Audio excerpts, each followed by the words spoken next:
everyone. Whether you are buying or selling a home, it can be nerve-wracking, stressful, and wonderful all at the same time. But especially so for the first-time home buyers who have no idea of how the entire process works together. Imagine this. You've saved for a down payment and tightened upon your credit.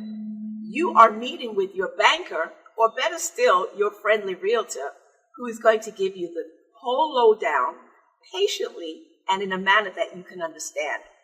Then your realtor tells you this: I hope you have enough money saved for closing costs as well as your down payment. Closing who? Closing what? Are you kidding me? Hello everyone, Marcia Melendez, your friendly Brooklyn realtor here, bringing you lots of information about real estate, entrepreneurship, and everything Brooklyn. Today, I want to look at what is involved in a buyer's closing costs. Before we get started, please do your good deed for the day and give me a thumbs up. And also subscribe to the channel so I can continue to bring you more valuable content. Buying and selling a property in Brooklyn can be challenging, yes, and costly. Nevertheless, it is well worth it. Just remember that as you navigate through the entire process, keep repeating it. This is well worth it. This is well worth it. This is well worth it. In this video, I'm going to give you an overview of the closing costs incurred for buyers. So let's get right to it. Remember, I'm not an attorney, but I'm just giving you this information from my many closings and also from the additional research that I have completed. The 4 points I will cover today are things I feel you absolutely need to know about the closing costs for buyers. So let's start at the very beginning with the definition. Phase in the home buying process when money and documents are transferred in order to transfer ownership of the sold property to the buyer. In a successful closing, the day we always pray for, both the buyer and seller fulfills the agreements made in the initial contract. The seller will pay off all loans on the property to clear the title, and the buyer and their lender will transfer and wire money to cover the balance of the money owed on the purchase. Closing is done by a third party called an escrow company, which ensures that all documents and other items needed to close a sale are properly exchanged. In some states and areas, closings require only the escrow company, but in Brooklyn and New York State, we also need to use the services of an attorney for both the buyer and the seller. Closing costs are also known as settlement costs, and they are the fees that you pay when finally taking possession of the property. Another way to explain them would be to say that these are the expenses associated with everything except the actual cost of your new home. You know, just as we have extra fees when we buy a new car, they call them dealer preparation fees. So you can think of the closing costs are your preparation fees for moving into your new home. Closing costs are typically about 2 to 5% of your loan amount. And of course, they are paid at the closing. Now, these costs can quickly add up since there are many moving parts to a real estate transaction, and everyone working has to get paid to make sure that the process runs smoothly and legally. There are some ways to reduce your costs. Stay with me to the end and we'll take a look at those. Point number 2 of the important questions you may be asking is, does the buyer or the seller of a home pay closing costs? Yes, both buyers and sellers have closing costs, usually more for sellers. Sellers pay fewer miscellaneous expenses, but they actually may pay more money at the actual closing. In another video, I'm going to delve into the seller's closing costs in greater detail. But just know that typically, sellers pay a real estate fee to a broker to sell their home. The standard broker's fee is 6%.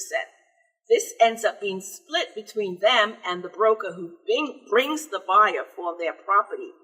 Hence, the fee is split between the buyer's broker and the seller's broker. So that's how they end up spending more. Sometimes sellers can pay any of your settlement charges.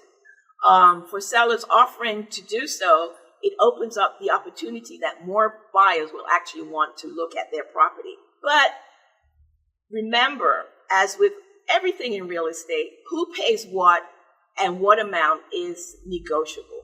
And it's important to remember that sellers are not going to just pay for your closing costs as a kind gesture. The amount is usually built into the sales price of their home. For instance, if the home is being sold for $580,000, the final price could be $600,000, allowing an extra $20,000 to cover some of the buyer's closing fees. This is usually why I like to deal with mortgage brokers, because they can be more flexible on how a deal is structured as opposed to a bank. Number 3 on my list of important closing facts is to give an overview of what homeowners can actually expect to pay. We mentioned that homeowners pay their closing fees of approximately 2 to 5% of the total purchase price, most of which goes to lender-related fees and taxes, such as the mortgage recording tax. But let's see how this all breaks down. A buyer will pay for their attorney fees. These can range anywhere from $1,500 to $3,000. And of course, you need a lawyer to help you legally purchase your property. And I would recommend getting a recommendation. Just don't Google somebody. If you don't have a personal attorney that can refer you to an attorney that specializes in real estate, which is key, then ask your broker or your mortgage banker, but ask for a reference. That's the best way. Title insurance is also necessary, and it is a very important part of the whole process.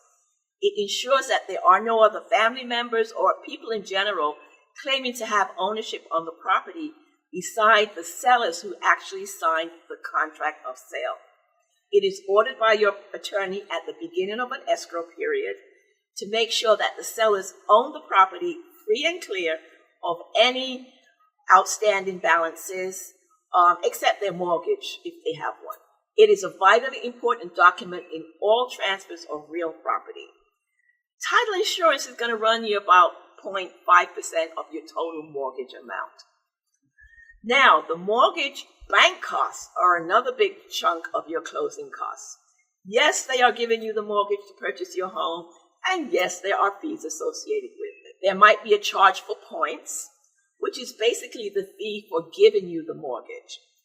You will also have to pay an application and processing fees. Additionally, you might have the option to pay additional points to lock in a lower mortgage rate over the life of your loan. Mortgage points are upfront cash payments that you make to reduce the interest that you pay on your mortgage. For instance, if the mortgage rate is hovering between 3 and 4%, you could pay an additional 1% of the mortgage rate to guarantee or lock in a rate of 3% or even lower. Though it will be an additional few $1,000s up front that you're paying at the time of closing, it will more than pay for itself if you stay in the home for any length of time. Remember, your interest charges for the life of your loan. The closing disclosure form for buyers is a form that mortgage brokers provides the final details about their mortgage loan from the mortgage provider. Banking regulations require that home buyers receive this closing disclosure at least 3 business days prior to closing. Why? So that you can make sure that whatever you were promised initially when you filled out your application for the mortgage is what you're getting in the final documents. No bait and switch by the mortgage company. So this is why you're supposed to get the document 3 days before. When you get it, review it, make sure that whatever they promise, the interest rate, the terms, are as stated in the beginning of the transaction. The other big ticket item on a buyer's closing cost list is the mortgage recording tax. The history of New York's mortgage recording tax dates way back to 1906, when it was first established by the state. Today, it is a big moneymaker for both the state and New York City, and contributes to a large chunk of their municipal budgets. The authorities calculate the mortgage recording taxes based on the amount of the loan the buyer secures. It is not based on the purchase price of the property, but on the cost of the mortgage. The mortgage recording tax is charged by New York State for the privilege of recording a mortgage on real property located within the state. This accounts for almost 2% of your loan amount. On a $500,000 mortgage, that equates to almost $9,000 by itself. In addition, New York City will charge their own tax as well as the other counties in the states. Now, of course, New York City has to complicate matters. Their mortgage recording tax varies in the city. Buyers will pay a mortgage recording tax of 1.8% if the loan amount is less than $500,000. If your loan amount is over $500,000, you will pay 1.925%, and commercial properties pay a flat 2.55% on all closing. Remember, all these rates are what the buyer is responsible for. Your mortgage lender will also contribute 0.25%, and New York City so generously contributes $30 to your mortgage recording tax. There is an additional 1% mansion tax for New York City properties. While it only applies to residential sales above $1 million, it is levied on the full purchase price, meaning if you purchased a property for $999,999, you would not pay the mortgage millionaire's tax.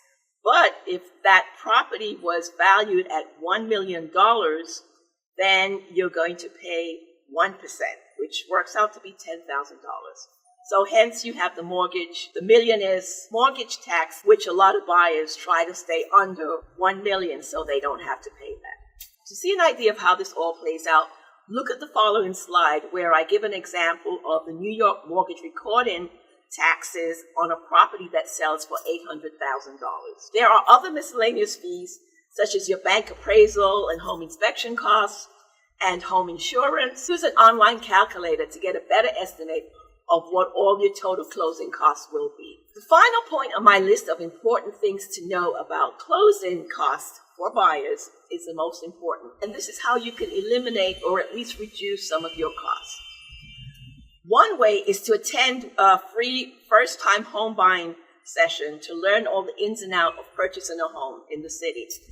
This way you'll get an understanding of what is involved in the entire process. Also, many mortgage programs offer special discounts and lower mortgage rates to the buyers who take advantage of these webinars. In Brooklyn, you know my favorite is NHS, but there are a ton of others also. Check the link below, and that will tell you who else offers these free first-time home buying courses. Asking the seller to help with your closing costs is an option that we touched upon previously in point number 2.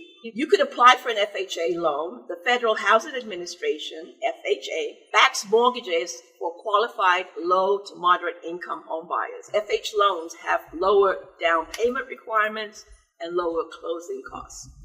Some of them even include origination fees included in the mortgage, which means that, some of these fees, once again, are incorporated in monthly mortgage payment, so you don't have to worry about having them up front to pay at the closing. If you belong to a military or a union, you may also have a financial assistance when purchasing a home, including discounts or rebates for closing costs. I know veterans have a lot of rebates that they get when purchasing a home.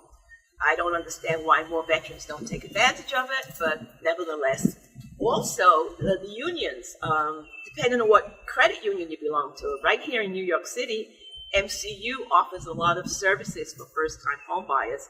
So sometimes that's worth checking out, even though their process is longer than a regular bank and mortgage company, I find anyway. But depending on the savings you're going to get, it might be worth it to check it out. The final way I think you can reduce some of your closing costs is to close at the end of the month. A lot of the fees that buyers will pay are per diem interest charges. If you wait till the end of the month to close, these charges are going to be less than at the beginning of the month. If you have any questions, please write them in the comments below so I can follow up with an answer for you. Remember, it's well worth it. It's well worth it. It's well worth it. Till the next time.